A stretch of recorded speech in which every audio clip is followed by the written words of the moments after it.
जब ध्यान में महारत हासिल हो जाती है तो मन हवा रहित स्थान में दीपक की लौ की तरह अडिग रहता दो। वे हमेशा के लिए स्वतंत्र हैं जो सभी स्वार्थी इच्छाओं को त्याग देते हैं और मैं और मेरा के अहंकार से अलग होकर प्रभु के साथ एक हो जाते हैं। ये सर्वोच्च राज्य है, इसे प्राप्त करें और मृत्यु से अमरता की ओर बढ़ें। 3 वे बुद्धि में रहते हैं जो अपने आप को सब में और सब में सब कुछ देखते हैं, जिन्होंने हर स्वार्थ की लालसा को त्याग दिया है और दिल को पीड़ा देने वाली इंद्रियों को त्याग दिया है। 4 कर्म का अर्थ आशय में है, कार्रवाई के पीछे की मंशा मायने रखती है। जो लोग केवल कर्म के फल की इच्छा से प्रेरित होते हैं वे दुखी होते हैं, क्योंकि वे जो करते हैं उसके परिणाम के बारे में लगातार चिंतित रहते हैं। 5 आपको काम करने का अधिकार है, लेकिन काम के फल में कभी नहीं। आपको कभी भी इनाम के लिए कार्रवाई में शामिल नहीं होना चाहिए और न ही आपको निष्क्रियता की लालसा करनी चाहिए। 6 इस दुनिया में काम करो अर्जुन, अपने भीतर स्थापित एक आदमी के रूप में, स्वार्थी लगाव के बिना और सफलता और हार में समान रूप से। योग के लिए मन की संपूर्ण समता है। 7 समय की शुरुआत में मैंने शुद्ध हृदय के लिए 2 मार्ग घोषित किए, ज्ञान योग आध्यात्मिक ज्ञान का चिंतन पथ और कर्म योग निस्वार्थ सेवा का सक्रिय मार्ग। योग के मूलभूत विभिन्न प्रकार हैं। 8 अपना काम हमेशा दूसरों के कल्याण को ध्यान में रखकर करें। ऐसे ही कार्य से जनक ने सिद्धि प्राप्त की, अन्य लोगों ने भी इस मार्ग का अनुसरण किया है। 9 हे अर्जुन, तीनों लोकों में मेरे पाने के लिए कुछ भी नहीं है और न ही कुछ ऐसा है जो मेरे पास नहीं है।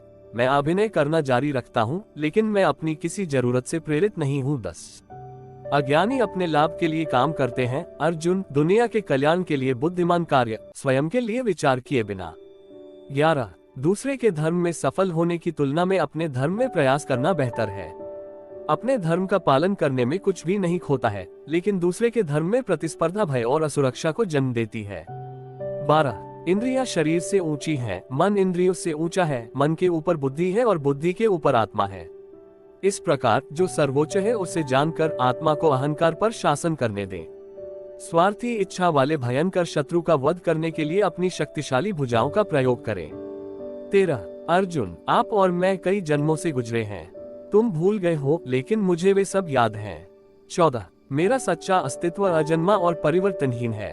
मैं हर प्राणी में वास करने वाला यहोवा हूँ। मैं अपनी माया के बल से अपने को एक सीमित रूप में प्रकट करता हूँ। 15 जो लोग मुझे अपने स्वयं के दिव्य स्व के रूप में जानते हैं वे इस विश्वास से टूट जाते हैं कि वे शरीर हैं और अलग प्राणियों के रूप में पुनर्जन्म नहीं लेते हैं। ऐसा अर्जुन मेरे साथ एक है। 16 स्वार्थ भय और क्रोध से मुक्त होकर मुझ से भरकर मेरे सामने आत्मसमर्पण कर दिया, मेरे अस्तित्व की आग में शुद्ध हो गया, कई मुझ में एकता की स्थिति में पहुंच गए हैं। 17 कर्म मुझ पर इसलिए नहीं टिकते क्योंकि मैं उनके परिणामों से जुड़ा नहीं हूँ। जो लोग इसे समझते हैं और इसका अभ्यास करते हैं वे स्वतंत्रता में रहते हैं। 18 बुद्धिमान ये देखते हैं कि अकर्म के बीच में कर्म होता है और कर्म के बीच में अकर्म होता है।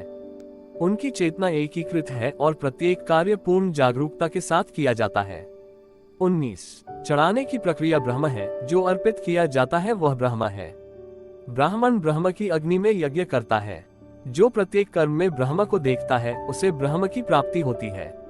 20 हे अर्जुन, ज्ञान की भेद किसी भी भौतिक भेद से बेहतर है, क्योंकि सब कामों का लक्ष्य आत्मिक बुद्धि है। 21 उन लोगों से संपर्क करें जिन्होंने जीवन के उद्देश्य को महसूस किया है और उनसे श्रद्धा और भक्ति के साथ सवाल करें, वे तुम्हें इस ज्ञान में निर्देश देंगे। 22 हे अर्जुन, यदि आप पापियों में सबसे अधिक पापी होते तो भी आप आध्यात्मिक ज्ञान की बेड़ा से सभी पापों को पार कर सकते थे। 23 तुम खाली हाथ आए हो और खाली हाथ चले जाओ। 24 जैसे आग की गर्मी लकड़ी को राख कर देती है, वैसे ही ज्ञान की आग सभी कर्मों को भस्म कर देती है। 25 जो ब्रह्म के प्रति समर्पण करते हैं वे सभी स्वार्थी आसक्तियां पानी में साफ और सूखे कमल के पत्ते की तरह हैं, पाप उन्हें छू नहीं सकता। 26 जो लोग अपने सभी कर्मों में आसक्ति को त्याग देते हैं वे 9 द्वारों के शहर में शरीर के मालिक के रूप में संतुष्ट रहते हैं। उन्हें कार्रवाई करने के लिए प्रेरित नहीं किया जाता है, न ही वे दूसरों को कार्रवाई में शामिल करते हैं। 27 जिनके पास ये ज्ञान है वे सभी के लिए समान सम्मान रखते हैं। वे एक आध्यात्मिक साधक और एक बहिष्कृत, एक हाथी, एक गाय और एक कुत्ते में एक ही आत्मा देखते हैं। 28 इंद्रियों की दुनिया में कल्पित सुखों की शुरुआत और अंत है और दुख को जन्म देते हैं। अर्जुन बुद्धिमान उनमें सुख की तलाश नहीं करते।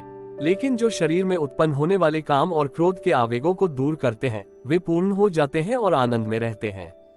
वे अपना आनंद, अपना आराम और अपना प्रकाश पूरी तरह से अपने भीतर पाते हैं।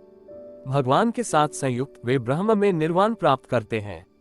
29। क्रोध और स्वार्थी इच्छा से मुक्त मन में एकाकार जो योग के मार्ग का अनुसरण करते हैं और स्वयं को महसूस करते हैं, वे उस सर्वोच्च स्थिति में हमेशा के लिए स्थापित हो जाते हैं। 30। मुझे समस्त प्राणियों का मित्र, जगत का स्वामी, समस्त यज्ञों का अंत और समस्त आध्यात्मिक विद्याओं को जानकर अनंत शांति को प्राप्त होते हैं।